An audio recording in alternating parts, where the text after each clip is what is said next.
네, 여러분 안녕하십니까. 10월 4일 수요일 아침 매일 성경 묵상 함께 나누겠습니다. 오늘은 열왕기상 12장 중간 부분인데요. 12절에서 24절까지 말씀을 함께 보겠습니다. 제가 앞부분을 읽습니다.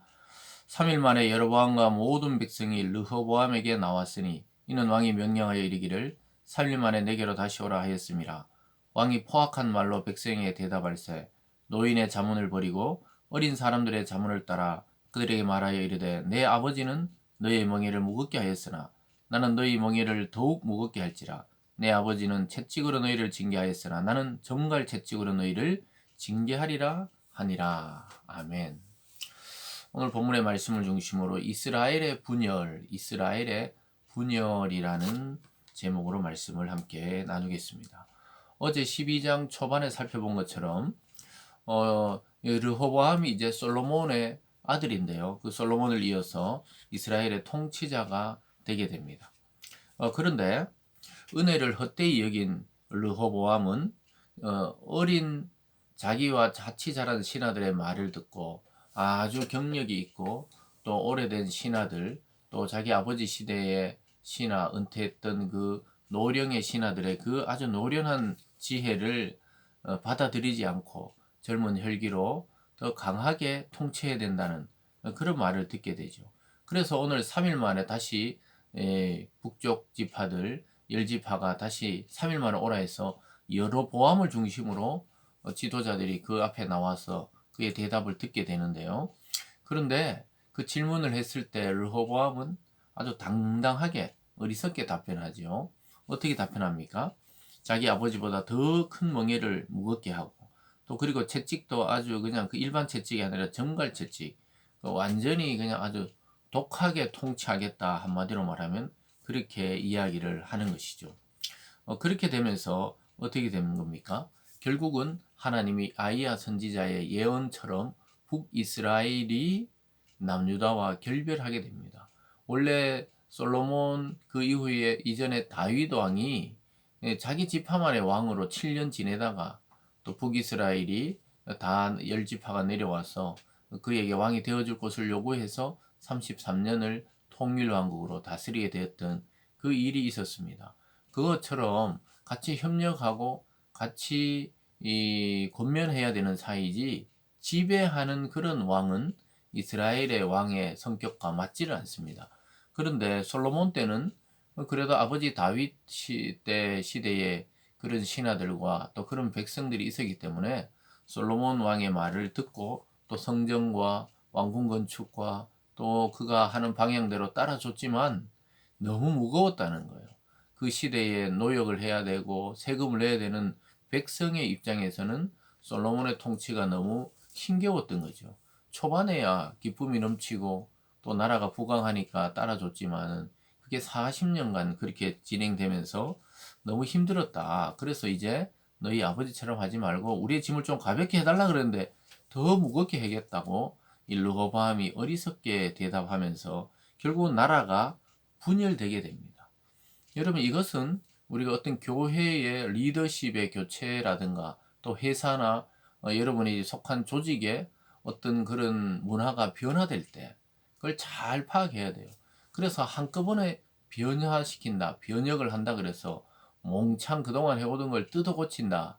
그러면은 큰 실수를 하게 되는 경우들이 굉장히 많습니다. 이것은 영적인 원리면서도 우리가 세상을 살아가는 삶의 원리입니다. 그래서 아주 전통적인 교회에 청빙이 되거나 목회를 하러 갔을 때 뭔가 고리타분해 보이고 오래되었다 그래서 그동안 해오던 것을 한꺼번에 모든 걸 뜯어 고치고 또 모든 걸 새롭게 한다는 미명하에 그렇게 변화를 주면은 그것은 이 성도들이 따라올 수 없는 그런 방향이 되기도 하고 그것이 교회의 분열을 초래하기도 하는 것입니다. 그래서 교회 공동체도 우리가 전통이 물론 성경보다 앞서서는 안 되지만 그 문화를 존중하면서 변화를 시켜 나갈 수가 있어야 됩니다. 물론 뭐 우리 교회처럼 이 개척을 하는 교회들은 그 목회자의 성향이나 색깔에 따라서 그렇게 방향이 흘러갈 수 있지만 아주 오래된 그런 교회나 또 여러분이 뭐 일반적인 회사도 마찬가지입니다. 어떤 자기가 리더가 되었을 때 한번 크게 변화를 주고 싶어 하죠. 그러나 그 변화가 오히려 변질이 되거나 또는 그 조직원들이나 또 성도들을 어렵게 하거나 불편하게 할 수가 있다는 사실도 오늘 이 르호보암의 어리석은 답변을 통해 우리는 배워야 합니다. 결국은 르호보암은 거부당합니다. 16절로 가보면요. 온 이스라엘이 자기들의 말을 왕이 듣지 아니함을 보고 왕에게 대답하여 이르되 우리가 다윗과 무슨 관계가 있느냐 이 세 아들에게서 받을 유산이 없도다. 이스라엘아 너희 장막으로 돌아가라. 다윗이여 이제 너는 내 집이나 돌아보라 하고 이스라엘이 그 장막으로 돌아가니라 이렇게 말하고 있습니다. 그래서 열지파 북쪽의 열지파가 이미 다윗 때 연합했던 것이 이제는 소용이 없다는 거예요. 그래서 다윗에게 받을 유산이 없다. 이 말은 함께 할 수 없다. 그래서 돌아가자 그랬어요. 근데 17절에 그러나 유다 성읍에 사는 이스라엘 자손에게는 르호보암이 그들의 왕이 되었다. 그래서 그냥 한 지파의 왕으로 전락하고 마는 것을 보게 됩니다. 이게 굉장히 한 번의 그 어떤 정책이나 또는 백성의 말에 신중하게 대답하지 못했던 것이 이스라엘의 분열을 가지고 온 겁니다. 여러분 이런 경우는 정치나 경제 세계나 또는 교회 내에서 굉장히 많이 일어나는 실제적인 일들입니다. 그래서 우리는 항상 이 지도자는 이 전체적인 세대의 이야기를 골고루 듣고 또 골고루 어떤 그 행정이나 정책을 펼 필요가 있는 것이죠. 이것이 지혜입니다. 그래서 우리가 그냥 사원으로 따라갈 때와 또 리더가 되고 팀장이 되고 부장이 되고 임원이 될 때 생각이 폭이 달라져야 할 수밖에 없습니다.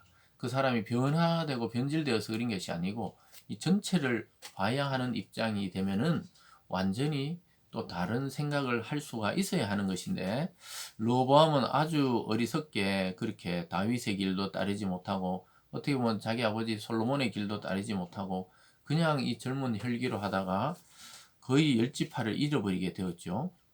그래서 18절에 보면 르호보암 왕이 역군의 감독 아도람을 보냈더니 온 이스라엘이 그를 돌로 쳐 죽인지라 르호보암 왕이 급히 수레에 올라 예루살렘에 도망하였더라. 그래서 이래 돌아가는 것도 이 돌아가고 또 자기 앞에서 그렇게 강하게 이야기하고 갔다는 것은 분열을 의미하는데 아직까지 정신을 못 차리고 르호보암 왕은 이 역군의 감독 아도람을 보냅니다. 즉 이스라엘 열지파를 그저 자기들의 종처럼 여겼던 거예요. 그래서 감독자를 보내서 그걸 감독하려고 그렇게 생각하니까 안 그래도 열이 받아 있고 화가 나 있는 이 이스라엘 지파가 이 뭔데 우리가 그들의 종이 되겠냐 해서 감독자를 오히려 돌로 쳐 죽여버립니다. 그 왕도 급히 그 자리에서 도망가야 되는 입장이 되면서 결국은 모든 북이스라엘 지파들은 그 르호보암을 배반합니다. 19절이죠. 이에 이스라엘이 다윗의 집을 배반하여 오늘까지 이르렀더라. 온 이스라엘이 여로보암이 돌아왔다 함을 듣고 사람을 보내 그를 공회로 청하여 온 이스라엘의 왕으로 삼았으니 유다 지파 외에는 다윗의 집을 따른 자가 없으니라. 그래서 하나님은 새로운 왕 여로보암을 등장시켜서 이 분열 속에서도 여로보암이 다윗의 길을 따른다면 다윗의 혈통이 아니더라도 그를 통해 하나님의 나라 이스라엘을 이루어 가시려고 했던 것입니다. 그래서 하나님의 뜻을 모르는 르호보암을 버리고 오히려 여로보암을 통해 이를 이루려고 했는데 결국은 이 여로보암도 나중에 보면 그릇이 되지 못해요. 그냥 현장에서 그 일하는 역군들을 감독하던 한 지파의 감독이었기 때문에 나라를 통치하거나 또는 하나님의 말씀을 잘 자기 마음에 새겨서 이 백성을 가리키거나 이러할 만한 그릇이 안 되었다는 것을 보게 됩니다.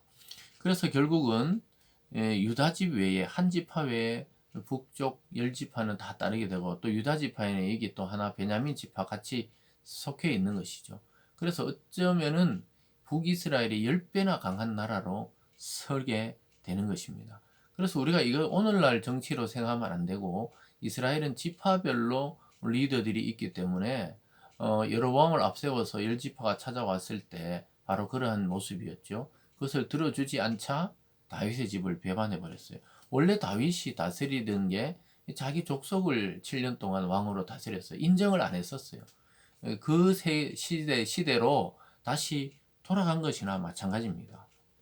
21절에 보면요. 르호보암이 예루살렘에 이르러 유다 온 족속과 베냐민 지파를 모으니 택한 용사가 18만 명이라 이스라엘 족속과 싸워 나라를 회복하여 솔로몬의 아들 르호보암에게 돌리리라 하더니 르호보암이 이제 화가 많이 났죠. 자기 행동을 생각 안 하고 백성들이 자기를 반역했다 생각해서 군사를 일으켜서 18만 명의 군사를 일으켜서 북쪽 이스라엘과 싸워서 쟁취하려고 합니다.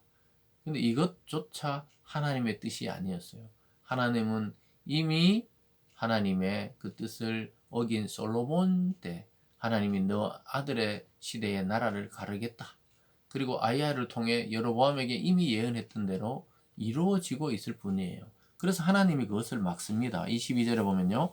하나님의 말씀이 하나님의 사람 스마야에게 임하여 이르시되 솔로몬의 아들 유다 왕 르호보암과 유다와 베냐민 온 족속과 그 남은 백성에게 말하여 이르기를 여호와의 말씀이 너희는 올라가지 말라 너희 형제 이스라엘 자손과 싸우지 말고 각기 집으로 돌아가라 이 일이 나로 말미암아 난 것이라 하셨다 하신지라 그들이 여호와의 말씀을 듣고 그 말씀을 따라 돌아갔더라. 아직까지 그래도 그 백성들이 하나님의 말씀을 존중하는 것을 보게 됩니다. 스마야 선지자를 통해 하나님이 이렇게 하신 거래요. 그래서 싸우지 말라는 거예요. 형제란 거예요. 비록 지금 왕이 두 명이 되고 갈라졌지만 같은 형제라고 이야기하면서 각기 집으로 돌아가라. 이것은 나로 말미암아 하나님으로부터 시작된 일이다. 올라가 보면 솔로몬이 우상 숭배에서 마음이 갈라졌을 때 하나님은 이 나라를 갈라서 갈르겠다. 이렇게 말했던 예언이 이루어지는 것이라고 말하고 있습니다. 그래서 결국은 이제 북이스라엘의 큰 이 나라와 남유다의 작은 나라가 이제 두 나라로 갈라지게 된 것이죠. 그래서 르호보암이 의지해야 하는 것은 하나님을 의지했어야지 자꾸 군사를 일으켜서 그것을 깨려고 했는데요.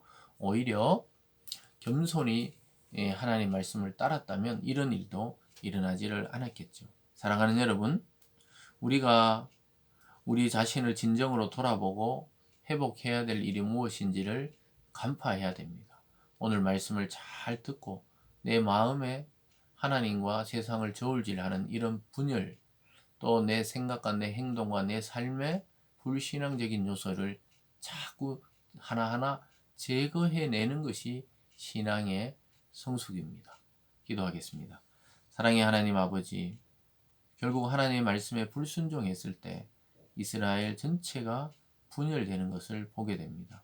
하나님, 우리가 속한 교회와 가정, 또 내가 다니는 회사와 또 사업체, 하나님, 그런 분란이 일어날 때 우리가 하나님께 기도하고 어떤 길을 선택해야 되는지 지혜롭게 선택하는 우리들 되게 도우시고, 특별히 믿음의 공동체에 분열적인 요소가 없도록 악을 제거하는데 우리가 성실하게 우리 마음의 악을 제거하는데 집중하게 하여 주시옵소서. 감사드리며 예수님 이름으로 기도드리옵나이다. 아멘.